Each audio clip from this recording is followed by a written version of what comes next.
would like to give a brief introduction of Mataji. Urmila Mataji joined ISKCON in 1973 in Chicago.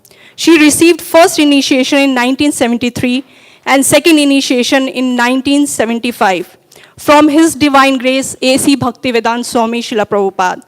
In 1996, Urmila Mataji and her husband, Pratyotosha, entered the renounced order of Vanprastha. They have 3 grown married children and 11 grandchildren. She is a member of the Shastric Advisory Council of ISKCON, governing body commission, and has been an associate editor of Back to Godhead magazine since 1990. She has taught the entire Bhakti Shastri course over 15 times and is a professor of sociology and education at Bhaktivedanta College in Radhadesh. She travels worldwide teaching Shastra as well as practice courses in education and organization. Urmila Mataji has 3 decades of experience teaching primary and secondary students, which includes 19 years of experience as a school administrator and leader. She has a master's degree in school administration and a PhD in education leadership from the University of North Carolina at Chapel Hill. Urmila's publications include Vaikuntha Children and Guidebook of Devotional Education. So let's welcome Urmila Mataji in our ISKCON BCEC by loudly chanting Hare Krishna Mahamantra. Hare Krishna, Krishna Krishna, Hare Hare, Hare Ram, Ram Ram, Hare Hare. You somehow lost some of my grandchildren. That biography's got to be at least 14 years old. Some of my grandchildren have now disappeared.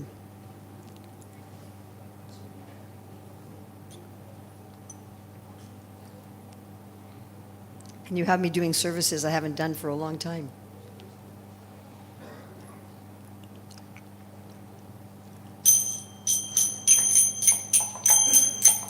Jaya Radha Madhava Kunja Bihari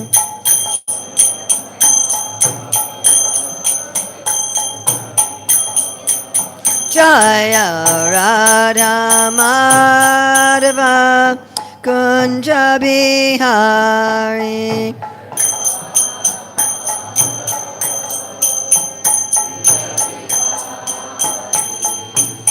Gopi Jana Vallabha Girivaradari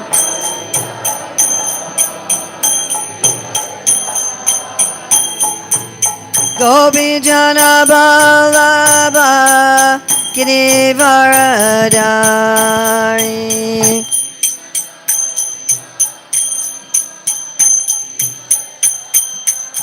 Jasodanandana Braja Janaranjana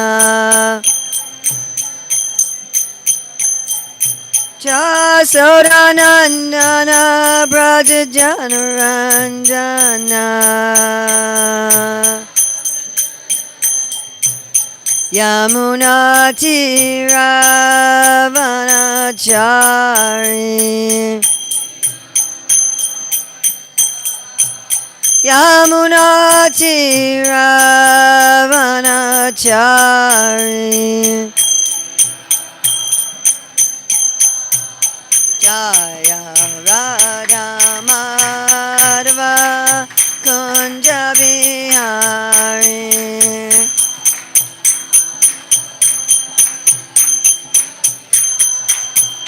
Jaya Radha Madhava Kunja Bihari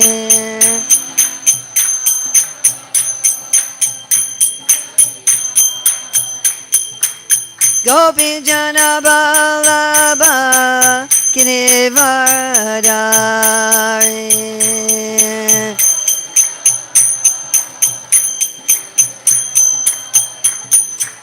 Gopi Jana Vallabha Girivaradari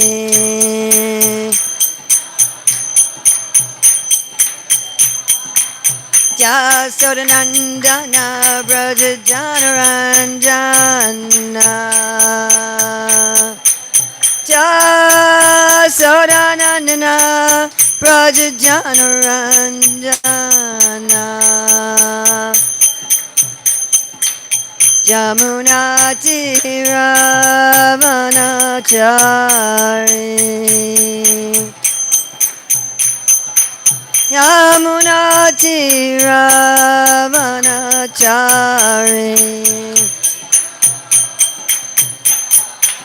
Jaya Radha Madhava Kunja Bihari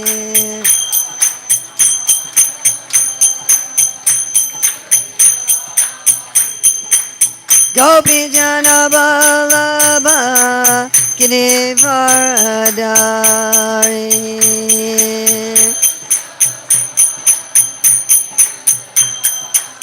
Yasodanandana Brajajanaranjana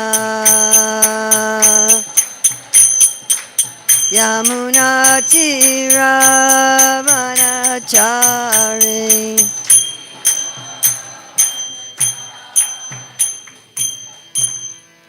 Jayom Vishnupad Paramahamsa Parivrajaka Asatara Sajashi Srimad Divine Grace Srila Bhaktivedanta Swami Maharaj Prabhupada Ki Jai ISKCON founder Acharya Srila Prabhupada Ki Jai Ananta Koti Vaishnav Vrinda Ki Jai Namacharya Srila Haridas Thakur Ki Jai Prem Shikaho Shri Krishna Chaitanya Prabhu Nityananda Shri Advaita Gadadhar Shri Vasadi Gaur Bhaktivinoda Ki Jai Shri Shri Radha Krishna Go Gopinath Shai Mukunda Radha Kunda Giri Govardhana Ki Jai Vrindavan Dhama Ki Jai Mathura Dhama Ki Jai Navadvip Mayapur Dhama Ki Jai Jagannath Puri Dhama Ki Jai Ganga Maya Jamuna Devi Ki Jai Bhakti Devi Ki Jai Tulsi Maharani Ki Jai Samaveta Bhaktivinoda Ki Jai Gaur Premanande All glories to the assembled devotees. All glories to the assembled devotees.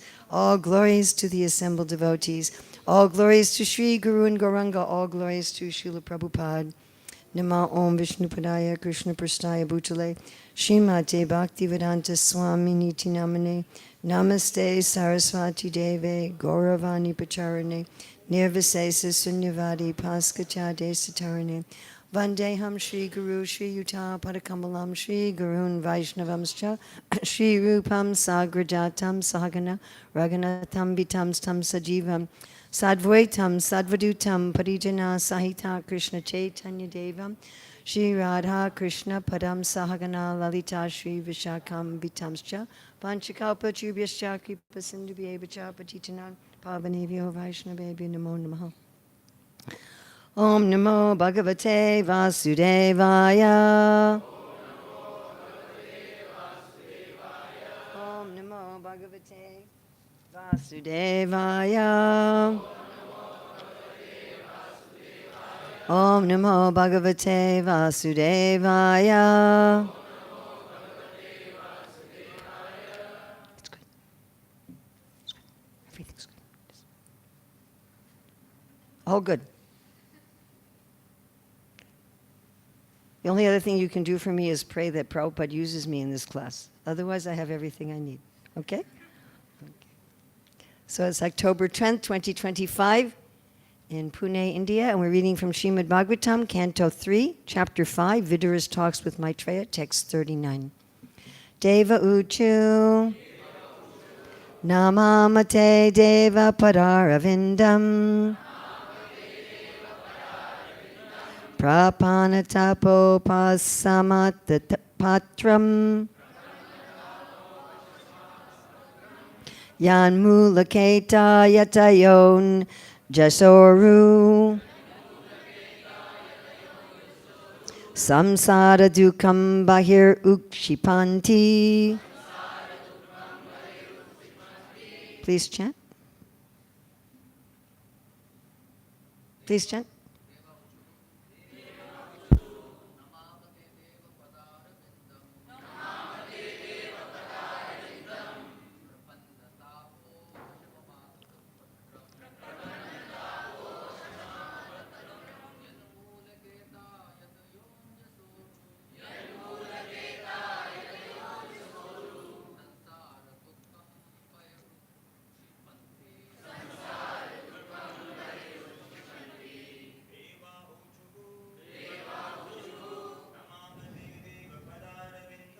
Namamate Deva Padaravindam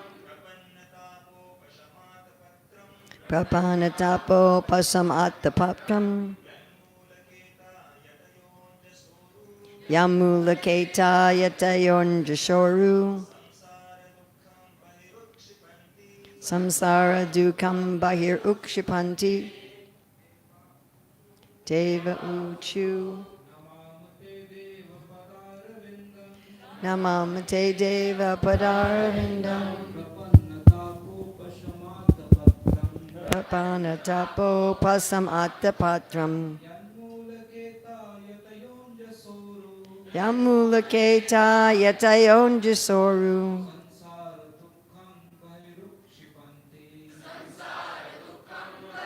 Shapante Deva Uchu Namamate Deva Padaravindam Prapanatapo Pasamattapatram Yanmulaketa Yatayornjashoru Samsara Dukam Bahir Ukshipanti Deva Uchuhu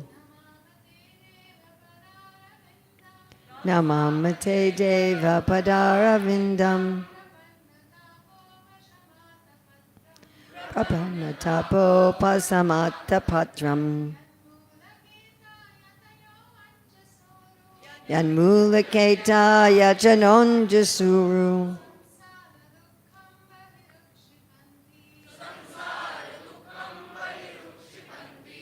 Devaha Uchuhu.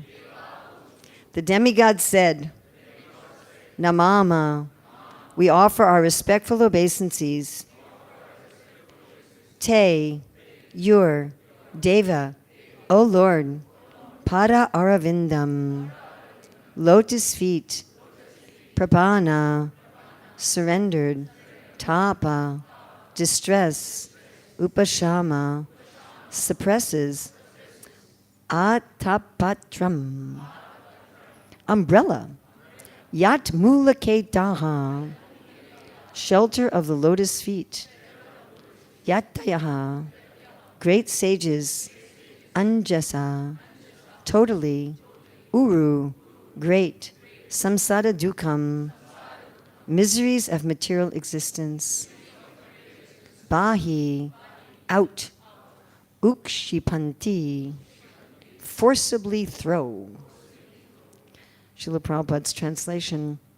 The demigod said, O Lord, your lotus feet are like an umbrella for the surrendered souls, protecting them from all the miseries of material existence. All the sages under that shelter throw off all material miseries. We therefore offer our respectful obeisances unto your lotus feet. Srila Prabhupada's purport. There are many sages and saints who engage in trying to conquer rebirth and all other material miseries. But of all of them, those who take shelter under the lotus feet of the Lord can completely throw off all such miseries without difficulty. Others, who are engaged in transcendental activities in different ways, cannot do so. For them, it is very difficult.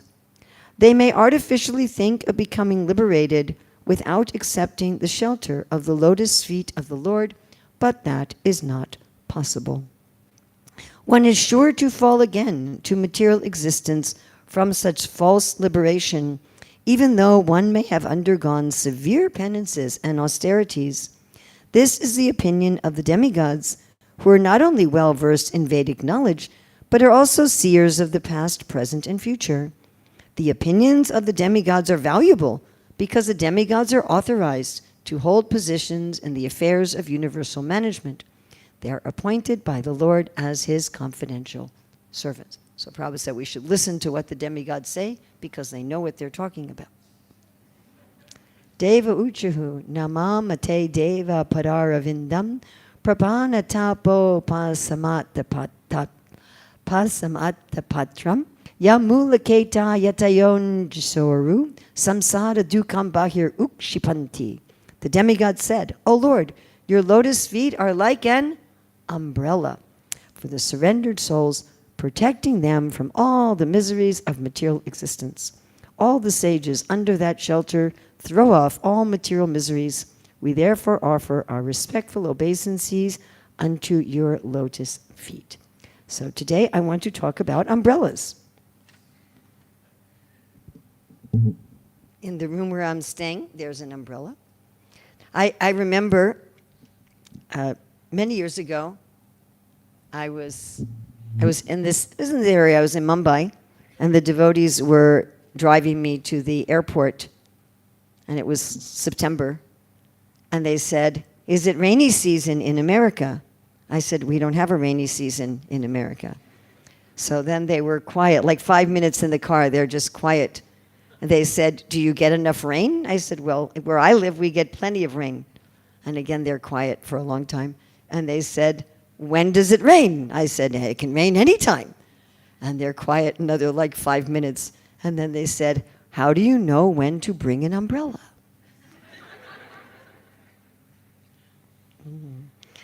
So the demigods here, they're meditating on Krishna's lotus feet as an umbrella, as a shelter.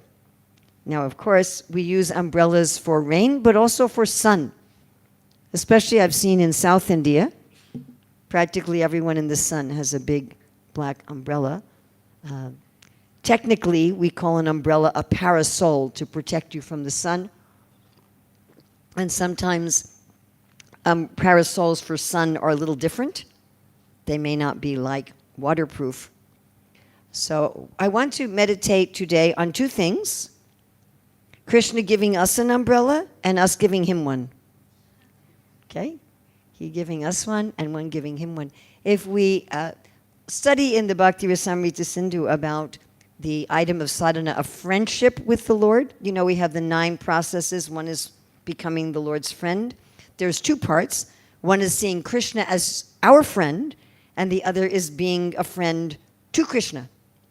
So in that mood, Krishna's lotus feet and hand are umbrellas for us to shelter us, but we also in service want to give him umbrellas. Okay, so Krishna's lotus feet as umbrellas. So on Krishna's right foot, there's the sign of an umbrella. And it's sort of at the top of the arch and under the ball of the foot. But when does this class end? When do we end? 9 on a weekday. 8:40? 8:40, okay. So, but like right touching the ball of his, you know what the ball is, right? Like right under your big toe. Just touching the ball and the arch. Krishna has an umbrella there. And Srimati Radharani has an umbrella on her left foot, matching where Krishna has on his right foot.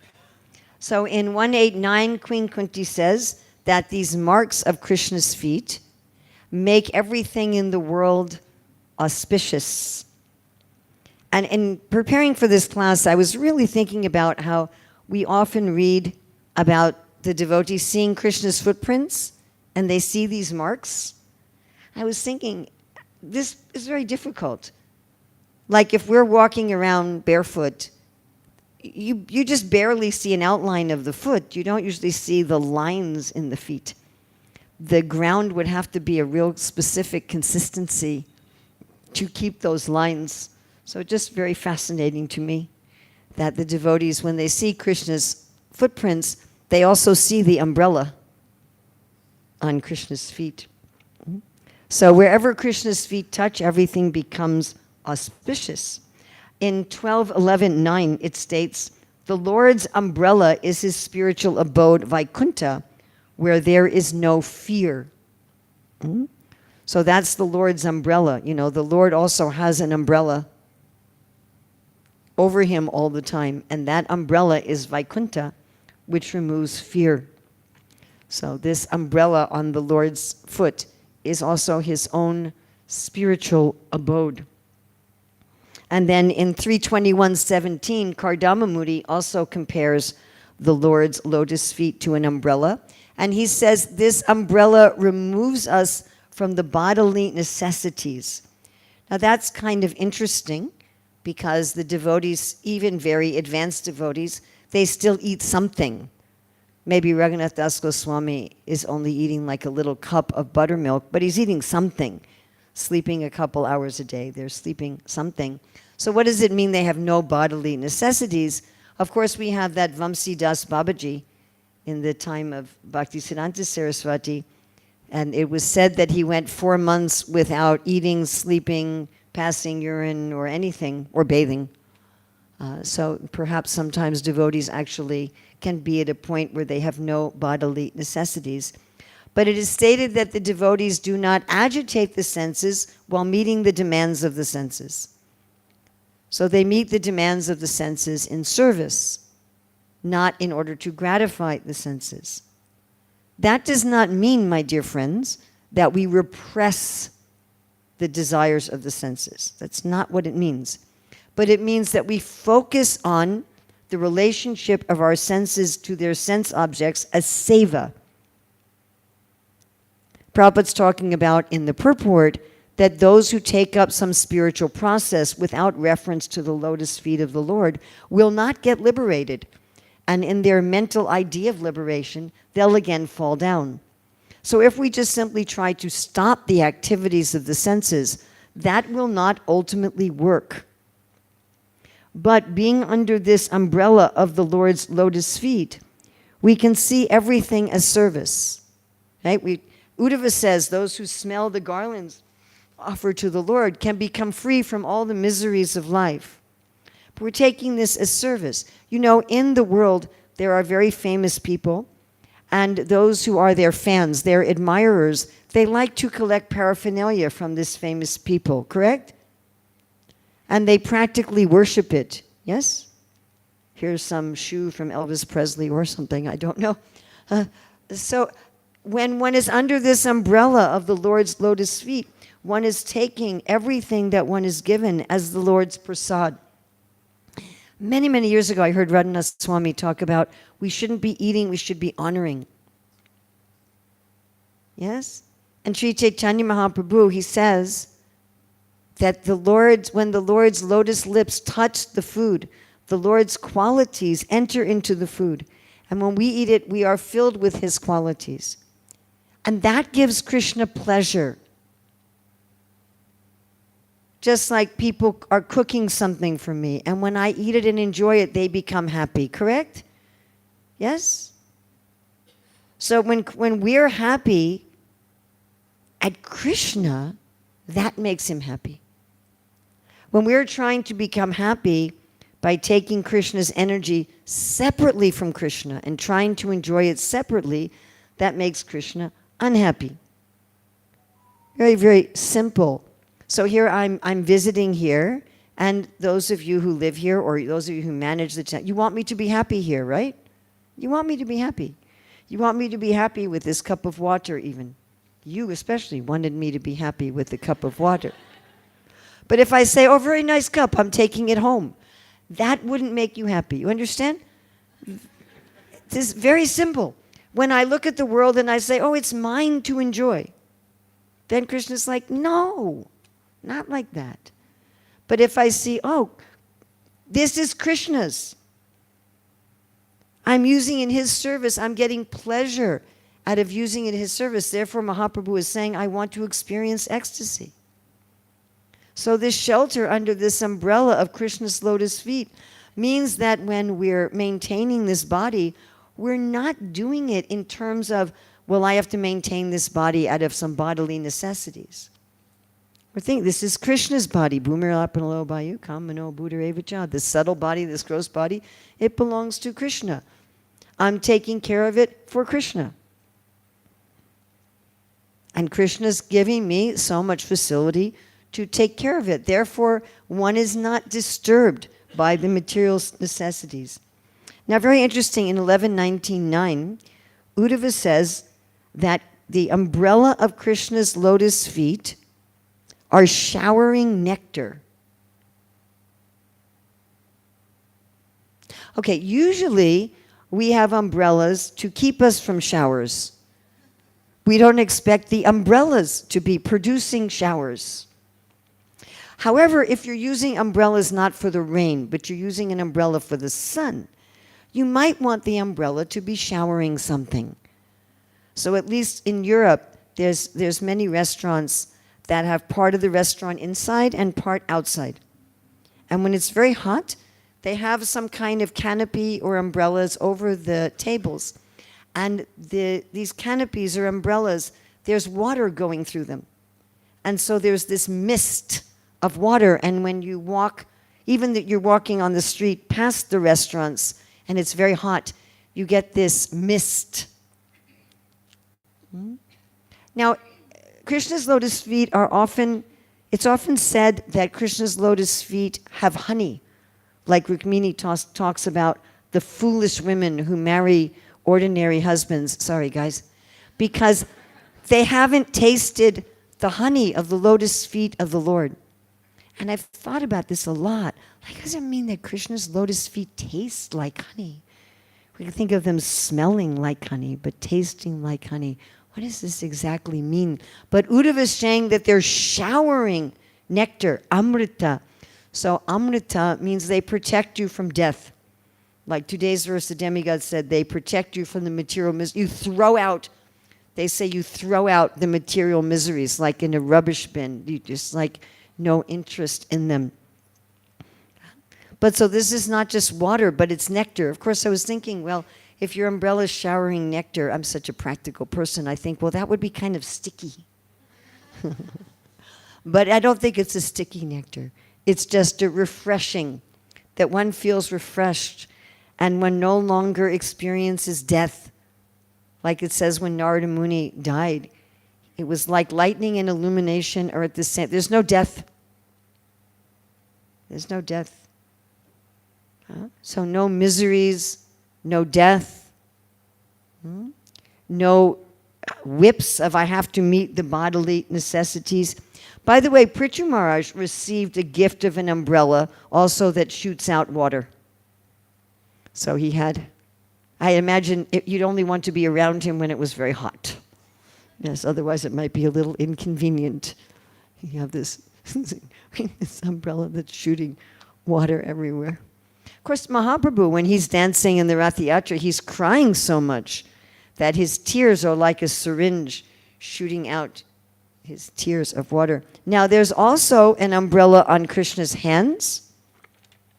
So it took me a while to find out exactly where that was, because I don't have that book with me. But it's also on Krishna's right hand, and it's right under this finger. So he has an umbrella on this hand, right under this finger. There's a wonderful verse where Lord Nrsingadev puts his hand on the head of Prahlad. I think they showed that in that movie. I think they showed Nrsingadev putting his hand.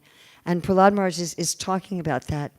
He said that you never do this to anyone, but you're touching my head with your lotus hand. And this is a very nice thing to meditate on when we're chanting. That when we're chanting our japa, that Krishna is touching me with his right hand, and it has this nice umbrella that's sheltering me from the material miseries, from being whipped by the bodily necessities, that's removing all fear, that it's actually his holy abode, Vaikuntha. And that this umbrella on his right hand or on his right foot, wherever you want to meditate, that your head is under his foot or your head is under his hand, whatever you prefer, that it is showering nectar to relieve me from thinking I will die. Na hanyate hanyamane shrire. Then I know I will not die. So Govardhan Hill, he's being lifted, of course not by the right hand, he's being lifted by the left hand. So he's not having this touch right here from Krishna, but he's having the touch of Krishna's left hand, and he's feeling that like a shelter, as Raghunath Das Goswami prays. Swapresta hastam bhujaso kumarya sukhanubhutiratipume vritte mahendra vajahati mapyajanam govardhanomi nisatam abhistam. Beloved's lotus hand with delicate touch gives deepest happiness holding above earth. So Indra's thunderbolt striking he won't feel. O Govardhan Hill, may you grant my request. So Govardhan Hill, feeling this touch of Krishna's lotus hand with its very delicate touch, he doesn't feel the striking of Indra's thunderbolts. He didn't feel that. So we may ask, this getting rid of material miseries, what does this mean? We see that devotees also, they get old, right? Like I've gotten old. Sometimes people say to me, Urmila, you haven't changed. And I said, then I must have been very ugly when I was 20. You know, so we get old, we get sick, we get injuries, yes? Our family members die. Maybe our money gets stolen, our house burns down, there's a flood. So many things happen, correct? I had one non-devotee relative who said, what's the use of being a religious person? Religious people have all the same problems of anybody else. And sometimes we think that. Sometimes we think, well, if I just take shelter on the umbrella of Krishna's feet, I'll be free of the material miseries. Krishna's just going to coat my life with this patina of gold, you know. He's going to be like this, you know what, like what they used to smooth the roads? Probably nobody knows what that is in Puri because I haven't been on one smooth road in the whole city. But you know, if you've been in a place where there are smooth roads,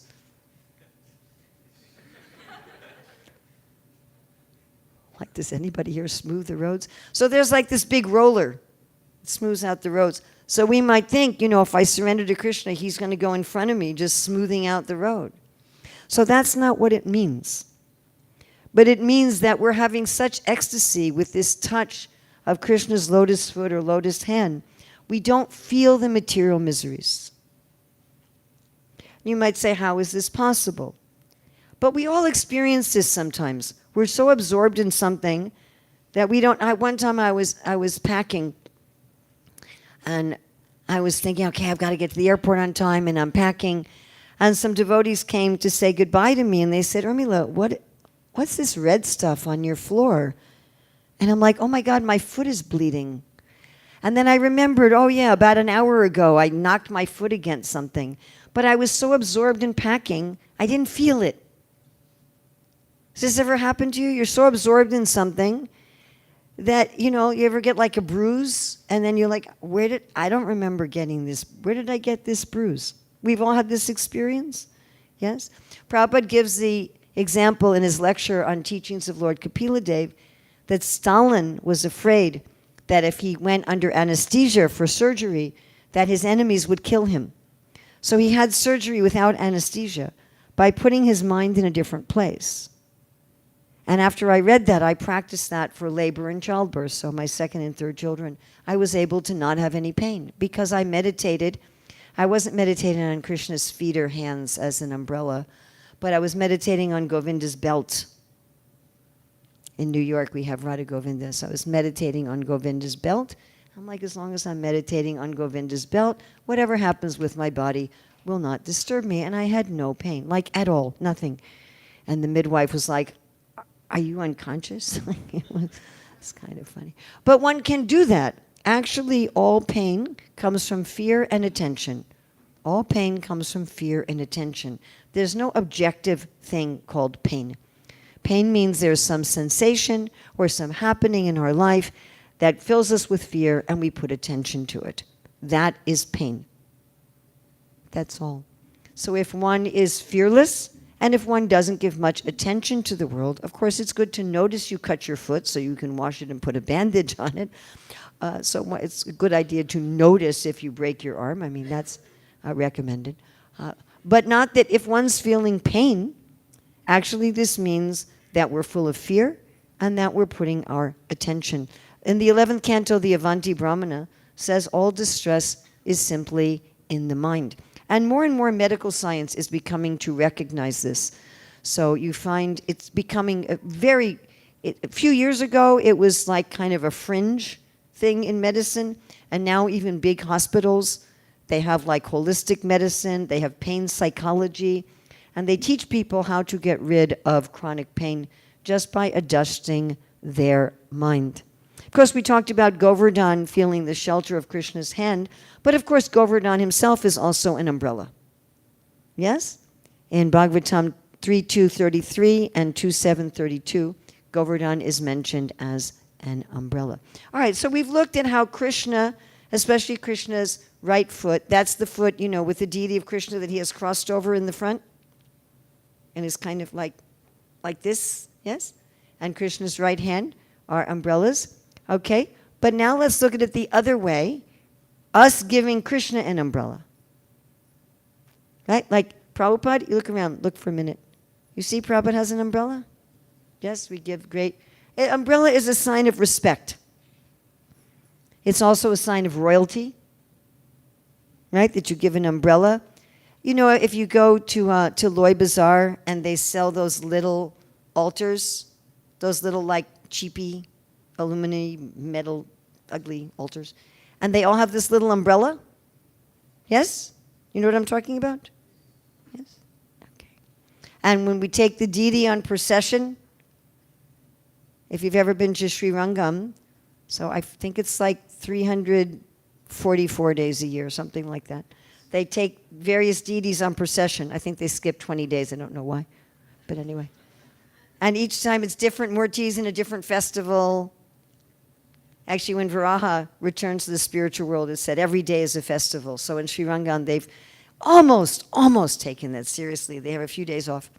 So they take the deities on procession, and they always hold an umbrella. Actually, usually most of us in our puja, we do 5 or 16 upachars. Yeah? But there's actually 64, and one of them is an umbrella. So when we were living in one of the old New York temples on Henry Street, we were going to see Srila Prabhupada. This is the summer of 1975 in Philadelphia. Prabhupada was coming for the Rath Yatra, and he was going to do initiations. That's where I got the second initiation, and that's where my father became a life member. So we were in New York getting ready to travel to Philadelphia, a few hours travel, and it was raining. And so we had brought our umbrella to the temple. Now, one of the spokes of our umbrella was bent. So you could always, it was a plain black umbrella, but one of the spokes was bent in a particular way. So it was very obvious which was our umbrella. And we put our umbrella with the shoes in the shoe room, but after the morning program, we went to get our umbrella, and it was gone. So we weren't very happy. We were like, my husband and I are like, somebody stole our umbrella, right? We get to Philadelphia, it's also raining in Philadelphia. And the devotees were using an umbrella to accompany Srila Prabhupada to the Rath cart, and guess what umbrella they were using? Our broken umbrella. So then we were happy. Huh? So we offer umbrellas. We see also Balaji, right? He also has an umbrella. Yes. So, in the spiritual world, so the residents of Vrindavan, they all do many services, but they also, each one of them has a particular service that they do. And like, this is my service. Some of us have that in a temple. We have something like, that's my service. That's what I want to do. So Lalita, she has a service. This is from Srila Rupa Goswami's Radhakrishna Ganodesh Deepika. She has a service to carry an umbrella for Radha and Krishna. And this is more like a parasol than a rain umbrella. It's decorated with white flowers, and it has a handle decorated with yellow jasmine flowers. And I don't think I've ever seen yellow. Have you ever seen yellow jasmine flowers? I've only seen white. So in Goloka Vrindavan, they must have yellow jasmine flowers. So that's on the handle. In 10:22:30, Krishna says that the trees in Vrindavan act like umbrellas to shelter the devotees and Krishna from the sun. So that's one of their services. So those devotees who want to be trees in Vrindavan, you will also be Krishna's umbrella. Now, remember we talked about friendship? Does anybody remember that from way at the beginning of the class? That the item of friendship is that you see that Krishna is my friend, Suridam Sarvabhutanam, but I am also Krishna's friend. So the clouds are compared to Krishna's friend. One reason is that they have the same color. Just like we tend to feel close to people who are similar to us. You know, if you speak Tamil and you find someone else who speaks Tamil, then you feel very nice, very happy. Or someone who comes from your hometown or something like that. Correct? Yes, Prabhupada would say that when he traveled, when he met other people from India, immediately you're like, oh, you are from India, I'm from India. So Krishna is happy because the clouds have the same color, but also they have the same mood, that Krishna is always showering his mercy. And the clouds are showering the mercy of rain. But there's another way in which the clouds are Krishna's friend. This is in 10:21:16 and 10:35:13. The clouds create an umbrella. Okay. In Prabhupada's dictation of Krishna book, I don't know, have any of you heard the dictation tapes? So normally when Prabhupada dictated his books, so he would dictate his books, the devotees would transcribe from the tape, and then they would send it back to Prabhupada to record over it.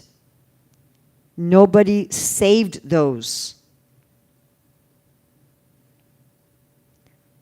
Young, foolish, not thinking that maybe somebody in 2025 might want to listen to Prabhupada dictating all of his books. So nobody thought like that, unfortunately. Unfortunately. That was happening with Prabhupada's lectures also. And when my husband saw that, he kidnapped the lecture tapes and set up the Bhaktivedanta tape ministry so that wouldn't happen anymore. But there was one exception, and that was Krishna book. So Jadharani liked to listen to Prabhupada's dictations of Krishna book while she painted. So she kidnapped those recordings. So they didn't get recorded over. Now some of them did. Like most of Ras Leela is gone. I know chapter 66 is gone. We don't have everything from Krishna book, but we do have most of it.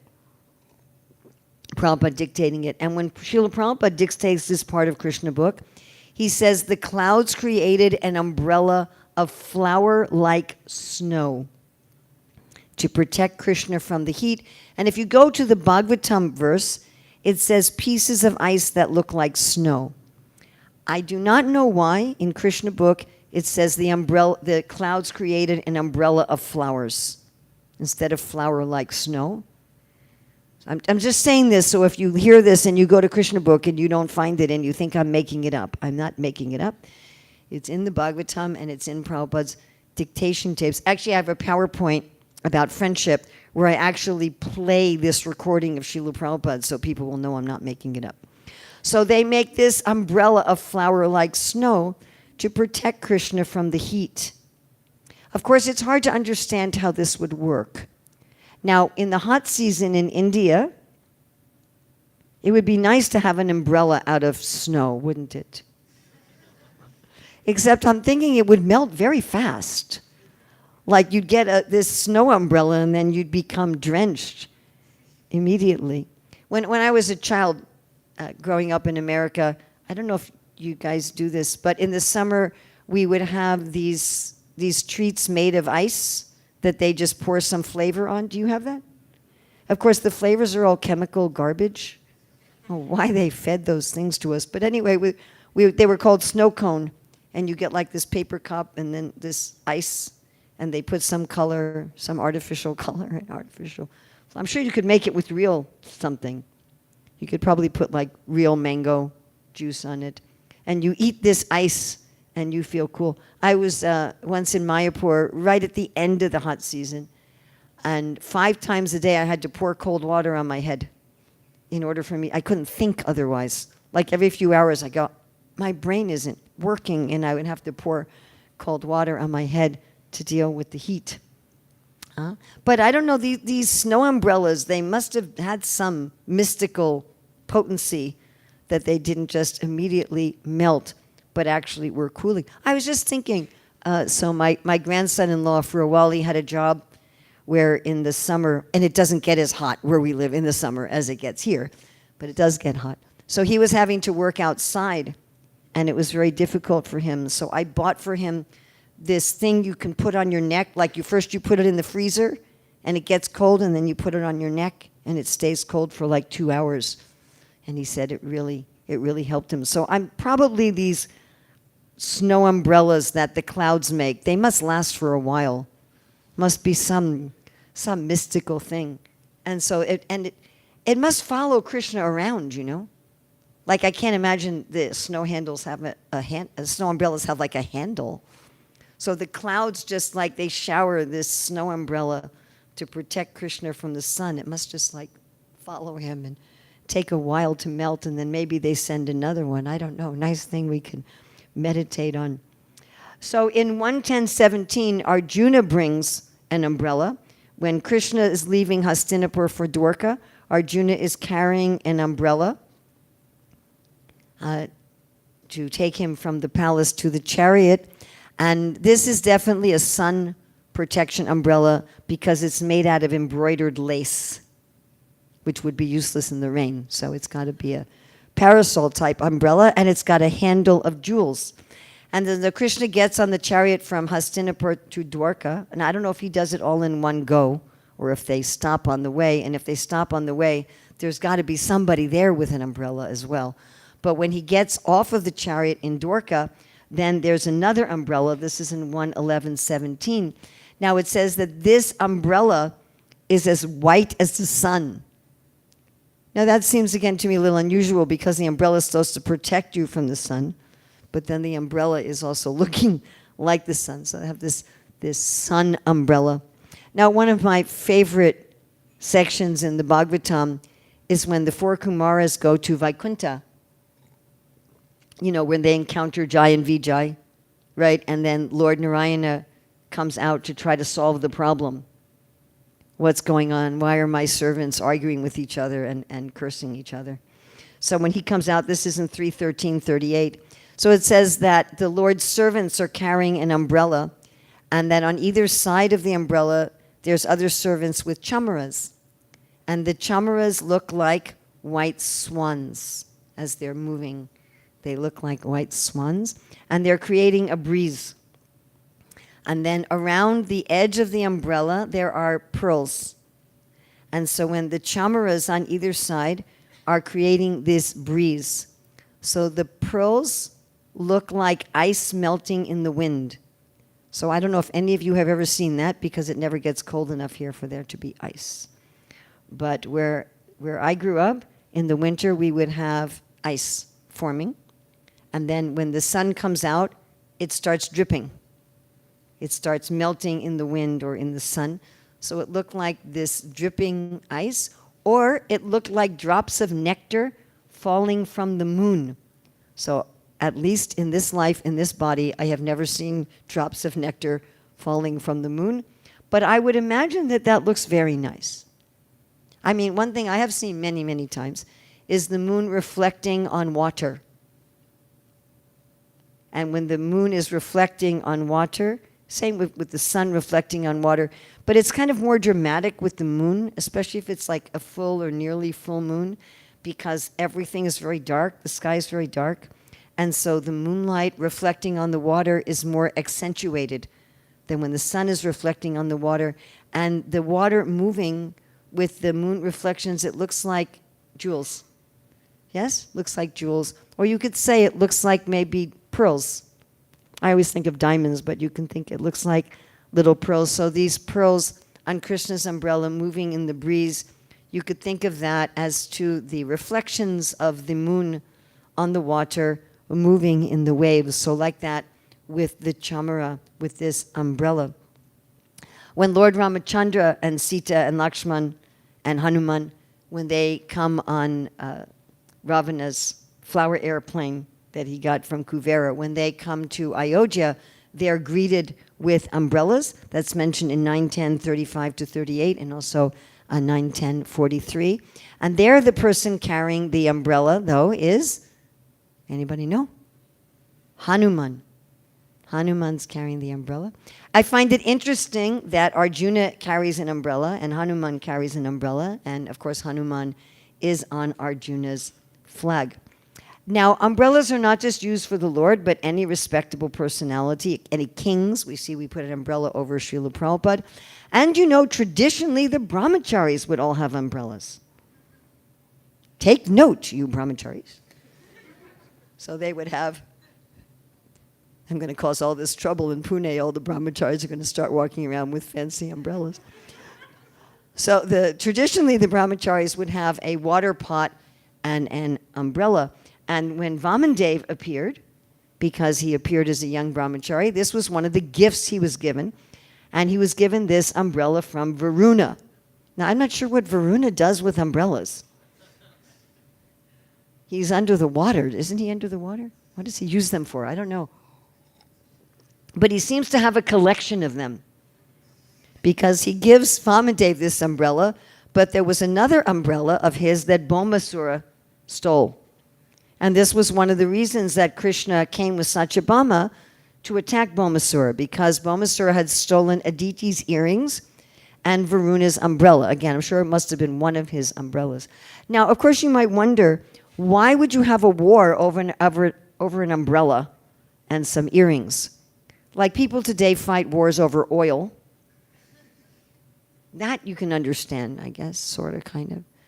They fight wars over borders, which doesn't make any sense to me at all. But usually it's over some sort of resource, like it's fertile land, or it's got oil, or some sort of strategic advantage. And at least the War of Troy was fought over a woman. But an umbrella? Why would you start a war? You imagine that? If Putin said, we're attacking Ukraine for its umbrellas, It'd be a little odd.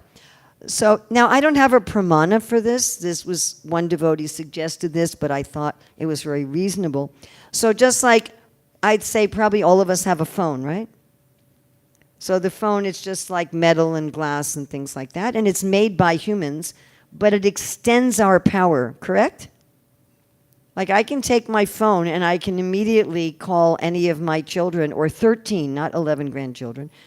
I can immediately call any of my family members anywhere in the world and talk to them. That's a pretty far out mystic power. I can also order things, right? Like I have a Kindle app on my phone, and I just press 2 buttons and poof, I got a book, Prapti City. It is actually. It's our mechanical way of having cities. So my point is, our phone, or I can ask the phone anything. I can just talk to my phone and ask it any question, and it answers my question. When I was a kid, to do that, we'd have to drive to a library and find the right book. And now I just talk to my device. So we have devices that extend our powers, correct? We make the devices with our limited powers, but the device extends our powers. So most likely, these demigods' paraphernalia were like that. It wasn't just like some fabric and a stick, but it probably had some power. So Balaram also acts as Krishna's umbrella. So that means Krishna kind of sometimes acts as his own umbrella in his own expansion. So Anantasesh acts as Krishna's umbrella in 3:823. It says that. Now, we often see that, right? We often see the Lord sitting on Anantasesh or lying on Anantasesh, and the hoods are over him like an umbrella. And Anantasesh was also an umbrella for who?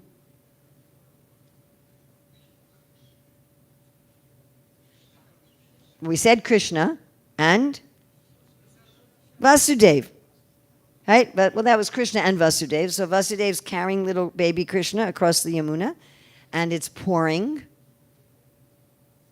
right? But there, Anantasesh is an umbrella. And in Adi 5:123, it says that Lord Nityananda, who's again Balaram, acts as the Lord umbrella. So we looked at how the Lord can be our umbrella, which was the main point of today's verse, on his lotus foot. Which foot? Where? Like the ball in the arch. And also Krishna has an umbrella on his right hand. Where? Under this finger. This finger. Yes. And that umbrella protects us from material miseries, fear, being entangled in bodily necessities. But we can also give Krishna an umbrella. We can also be his friend. We can try to make things easier for him, make things more pleasant for him, make him feel comfortable, show him respect. Now, because an umbrella is also a sign of respect, when Krishna gives us the umbrella of his lotus feet or his hand, we say we're Krishna's servant, but Krishna often treats his devotees as more respectable. There was that illiterate Brahmana who didn't know how to read the Bhagavad Gita, and he's crying, and Mahaprabhu says, "Why are you crying?" He says, "I'm thinking about Krishna becoming the servant of Arjuna." So Krishna giving us this umbrella, giving us this shelter, he's actually showing us respect. Even though we're so small, such a small 1/10,000th the tip of a hair on this little tiny planet, in this little tiny universe, and we're such nonsenses, at least me, I'm such a rebellious nonsense. And still Krishna is showing me respect and showing me love and giving me shelter. So we can think like this whenever we see the Lord, whenever we chant his name. We can think like this in terms of serving him. We can think like this whenever we pick up an umbrella. We can think like this whenever we go into some shade from the sun. Let me go into some shade, some overhang, some tree. That Krishna is the ultimate shelter. And I will find that shelter. I find that shelter in the mood of service. And we have in today's verse, Prapanam, in the mood of surrender. But Krishna is so happy when I take pleasure in being under his shelter. He takes pleasure in facilitating my taking pleasure in serving him.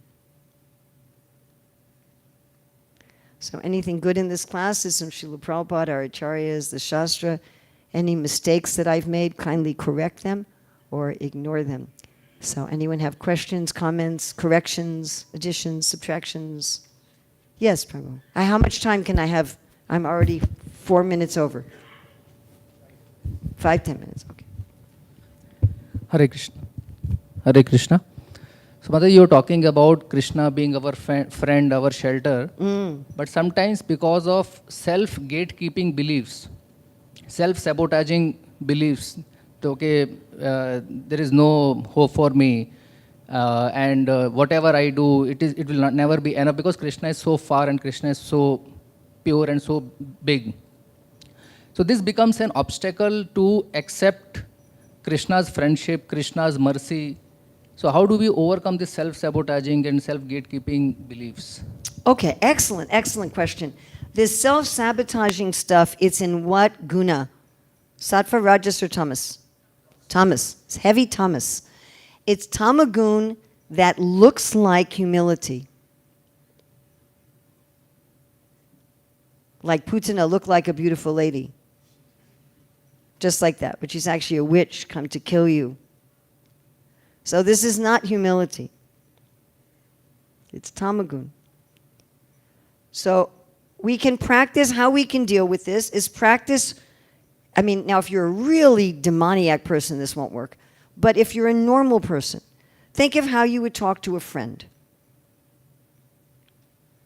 If you're a demon, maybe you go around like verbally abusing people. You're terrible, you're low, you're disgusting. Why should Krishna care about you? Maybe you're like that, but hopefully you're not like that. How would you talk to a friend? You wouldn't say to a friend, why do you think Krishna cares about you? Who do you think you are anyway? You're useless. Would you talk to anybody else like that? I hope not. If you would, you need some serious counseling. Think about how you would talk to a friend. Talk to yourself that way. We're part of Krishna. We shouldn't be abusive to ourselves either. What does Krishna say? Austerities that harm the body are demoniac, and they give pain to the super soul. Correct? So if it's abuse. Isn't it abuse? If I was talking to someone else like that, if you heard me talking to someone else like that, you're useless. Why do you think Krishna cares about you? Oh my God, you'd report me to the whatever adult abuse part of, there is actually, there's a department of ISKCON for adult abuse. Seriously, there really is. You'd report me. You'd say, why is she talking like that to people? Well, why talk to yourself like that? You're part of Krishna. We think if I talk to myself like that, I'll motivate myself. If I'm really heavy with myself. But it doesn't work. It's just depressing. So a really nice thing you can read is Krishna Das Kaviraj, where it sounds like he's really down on himself. He's saying, I'm lower than the worm and stool. If you say my name, you become sinful. Sounds like that. And then he says, but Lord Nityananda is giving me his mercy. Madan Mohan is giving me his mercy. Even though I'm so fallen. Even though I'm so fallen. Even though I'm practically useless. Even though I keep trying to get it together and it's just not working. I keep trying to fix my faults and they just come up again in a week or a day or an hour or whatever. Still, Krishna loves me. Do you have kids? You love your kids, right? One time when I was visiting my oldest son and his family, one of his kids who's now 18, but when he was 2. So, you know, sometimes when kids' noses are running, they just get like mucus all over their face, or they go to wipe their nose like this. So he had like dried mucus all over his arms and all over his face. And he was taking his clothes. And he was just like covered with mucus. But his parents still loved him, folks. They didn't say, you mucus-covered thing, you. They washed him up, changed his clothes. They took care of him. Right? I always say the only part of motherhood I really didn't like is if one of my kids was sick and vomited in my bed at 2 a.m. It's funny, right after I'd said that on a class, I went to visit my granddaughter. And she said, oh, Nasinga just vomited in my bed at 2 a.m. I'm like, yeah, I just talked about that in class. But you still love your kid, right? You don't give him away. This kid vomits in my bed at 2 a.m. Get him out of here. Hey, parents love kids even who become criminals, honestly. They still care about them. That's a whole story I could tell you that I don't have time. Oh, maybe I'll tell you this. I'm going to tell you this story. So there was this, it's a true story. So there was this man his mother had died when he was young, and he became a really heavy-duty criminal. Like really, really bad stuff kind of thing. And even in jail, he was always picking fights, getting into trouble. They put him into solitary confinement. But his father was a very religious man, and every day, multiple times a day, his father would say, my dear Lord, please save my son. My dear Lord, please save my son. My dear Lord, please save my son. And one day in solitary confinement, this man, he actually heard a voice. If you were to take the energy that you use for criminality and use it for good, you could do so much for the world. Who's talking to me, he said. He completely changed his life, completely reformed. Ended up being of great help to other prisoners. And he attributed that to the fact that his father had always been praying for him. Like, why would God show mercy to him in this way? It must have been the prayers of his father. So my point is, parents love children even who are criminals. Krishna loves you. Ishvara Sarvabhutanam Hrideshara Junatistati. He's in your heart. Actually, Krishna loves each of us much more than anybody else could love us. There's not even any comparison. He's interested in everything we think, everything we feel, everything we desire, everything we do. You find anybody like that walking around on this planet who cares about you that much. only Krishna cares about, everything. And he's not far. He's very far, but he's also very near. He's right there. One devotee wrote this song about Krishna who's closer than your breath. He joins with the air of life. He's your intelligence. He's even there when you forget him. He's your forgetfulness.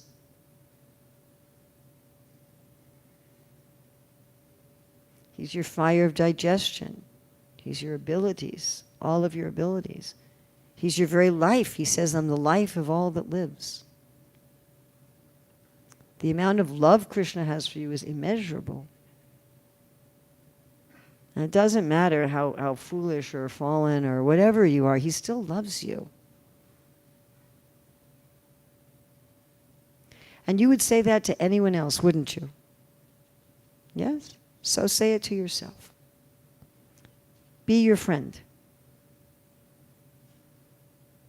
Be your friend. And if your mind starts acting like an enemy, then you say to your mind, get out your big stick, say, my dear mind, would you please start being my friend? I'm not going to listen to this garbage. Now you can give yourself good instruction. If you do something foolish, you can say, I just did something really foolish. What can I learn from that? But don't say to yourself, you're a fool. There's a difference. Is that all right? Then we can take one more. Yes.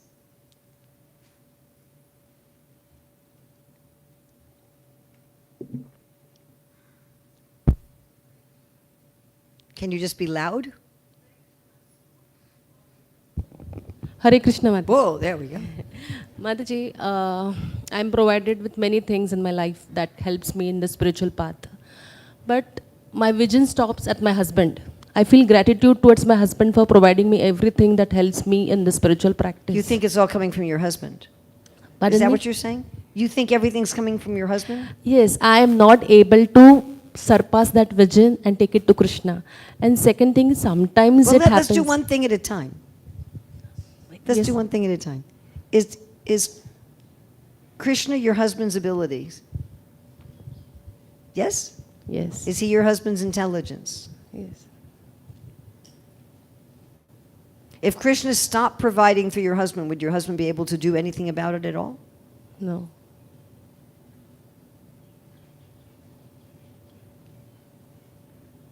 Yes, Mataji. Very, very simple. It's nice that you love your husband so much. That's very nice.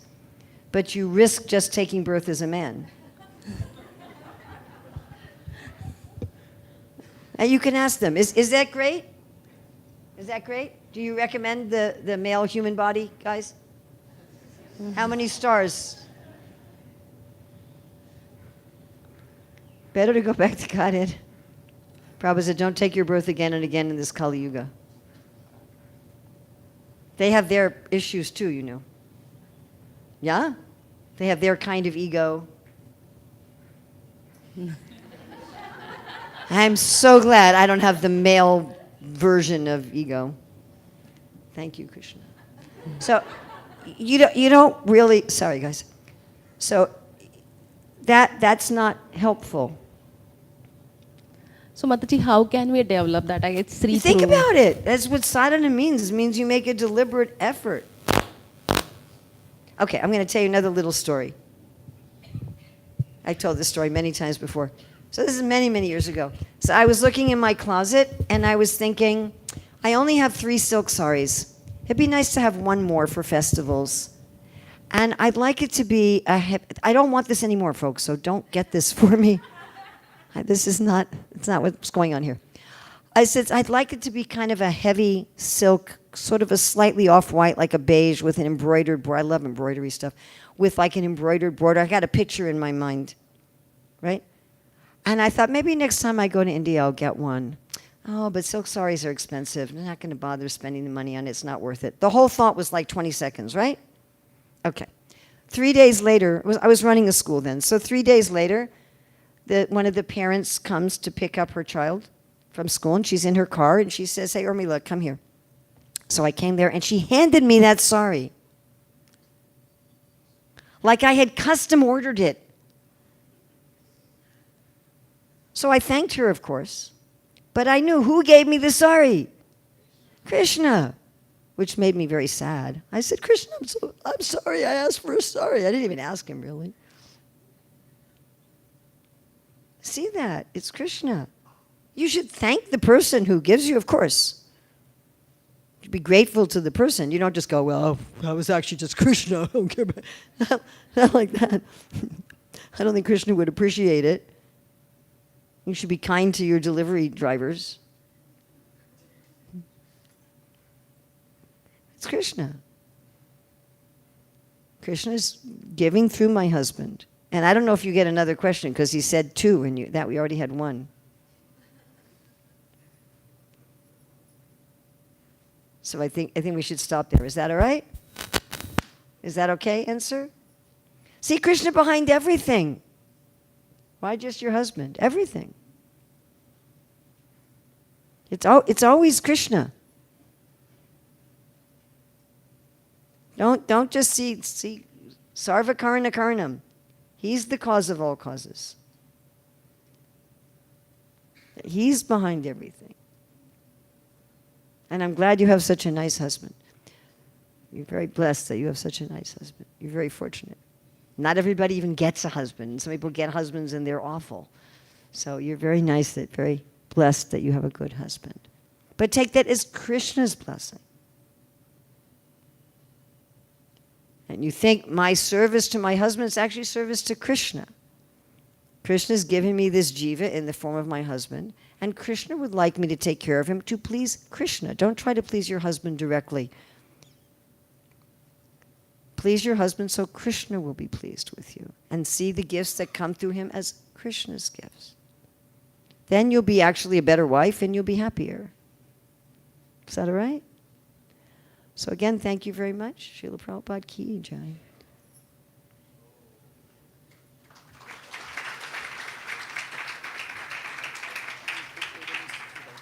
What? Okay, so the temple has got some of my books, and if you'd like to get any of my books, so that's coming from the temple, and I'm happy to sign them for you. So I think we have Career Dharma, which was an Amazon bestseller, and we're really trying. Srila Prabhupada wanted us to establish varnashram colleges all over the world, so we're really trying to fulfill his desire. We also have Krishna Meditations books. That was also an Amazon bestseller. And that will show you how you can find Krishna in everything in the Krishna Meditations book. We also have our novel, Essence Seekers, which talks about how to go from material life to Krishna Prema. And we have, I think, our book on chanting, how to chant without offenses. So I'll be out there. I can't stay for too long because I have to be at this school at 11. So I can't stay very long. So if you want me to sign a book for you, you're going to need to move a little quickly. Thank you again. You have Dhammadarastakam now. I already did Dhammadarastaka for Giriraj this morning. Do I have time? I don't think I have time. I'm so sorry. I would love to do Dhammadarastaka here as well, but I can't, because then I'll be late at the school and then they'll be angry and I'll mess up their schedule. So, see, Krishna can please everything. Prabhupada says the thief is praying to steal and the householder is praying for protection, and Krishna satisfies both of them. But I don't know how to do that. I don't know how to expand myself yet. Someday. So, sorry. So if you want to get a book, you're going to have to come get it now, because I'm going to have